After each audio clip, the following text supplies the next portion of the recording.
Parole pour chauffer la salle qui est un peu fraîche encore ce matin. Vous l'avez indiqué, nous avons eu 2 trilogues, le premier ayant permis de brosser le tableau général, et d'ailleurs j'avais eu l'occasion de m'entretenir devant vous de ce qui s'y était passé.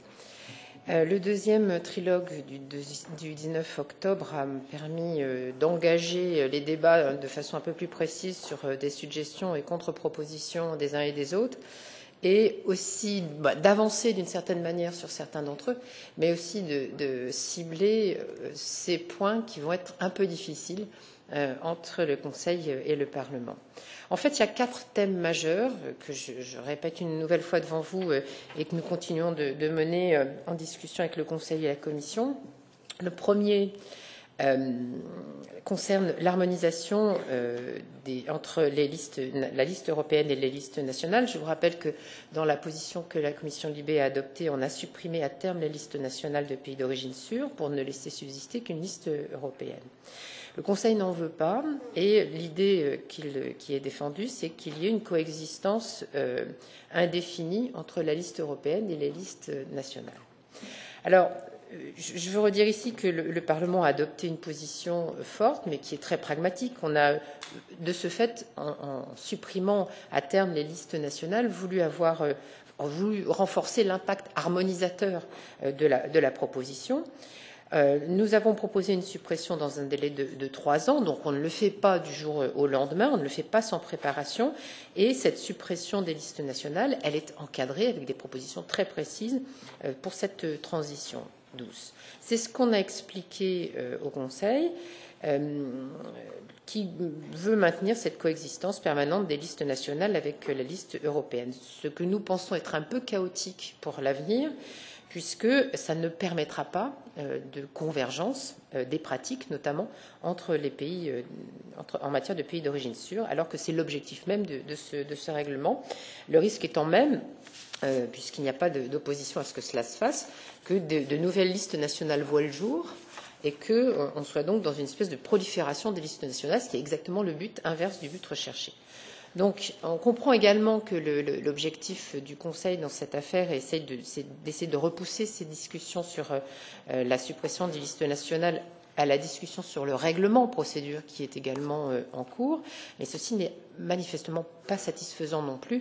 Ce n'est pas en cachant la poussière sous le tapis que les choses avancent. Donc, on va continuer de discuter ensemble, essayer de trouver des solutions sur cette question, une solution satisfaisante, mais on part d'un petit peu loin, si je peux exprimer les choses ainsi. Le deuxième point, c'est la question de la méthodologie.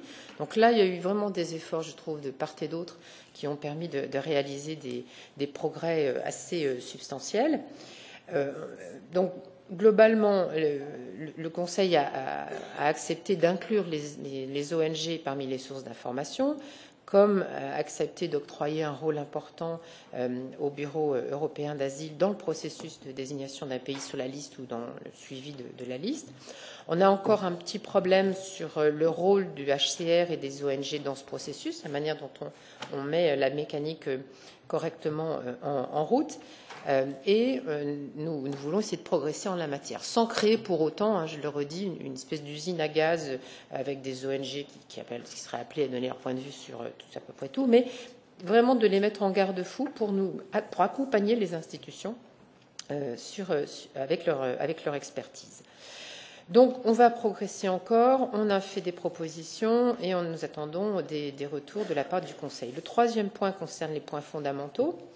Là, les discussions, malheureusement, j'ai le regret de le dire, risquent d'être un petit peu compliquées, puisque l'idée que nous percevons des propositions du Conseil, c'est qu'elles sont un peu marginales ou cosmétiques, puisque, en gros, en fait, elles se traduisent dans la réalité par une absence de volonté de discuter des droits fondamentaux dans le cadre de ce règlement sur la liste européenne des pays d'origine sûre, et de remettre ces discussions à plus tard dans les discussions sur le règlement procédure d'asile. Donc là aussi, je veux être claire, nous ne souhaitons pas, et ça n'est pas du tout ce que la position de la commission Libé a dit s'agissant du règlement sur liste européenne de pays d'origine sûre, on ne veut pas que ce concept de pays d'origine sûre soit traité comme un concept en abstraction totale de la situation réelle des personnes et des conséquences donc pour les demandeurs d'asile concernés.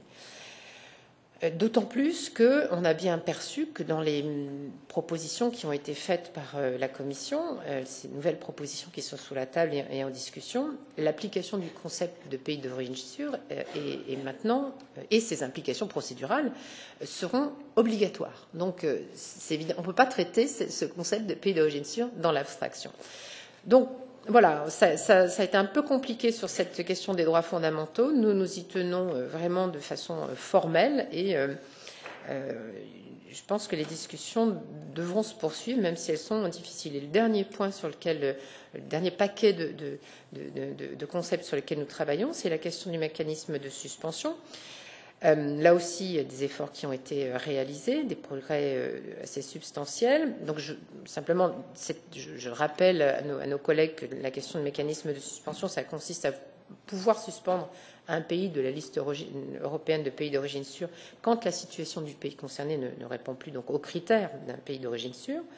Apparemment, on a les mêmes objectifs avec le Conseil sur ce sujet, mais bon, des chemins qui sont un peu différents pour aboutir à l'objectif. Donc, on espère pouvoir continuer de faire des efforts en la matière. Je conclus donc après ces 4 points d'accroche et d'approche sur ce texte en disant qu'il y a eu des progrès, mais vous l'avez bien senti dans mes propos, il y a 2 points durs quand même dans nos discussions avec le Conseil. L'idée que j'ai souhaité faire passer au Conseil, c'est que on est assez nous serons assez solides sur ces points qui nous apparaissent très très importants et donc on va continuer d'avoir des relations sur ce sujet. J'en profite pour conclure vraiment je profite pour remercier les équipes techniques qui nous accompagnent et les shadow rapporteurs qui sont très présents et très actifs dans cette discussion. Merci beaucoup. Thank you, Sylvie. It's very comprehensive. Merci.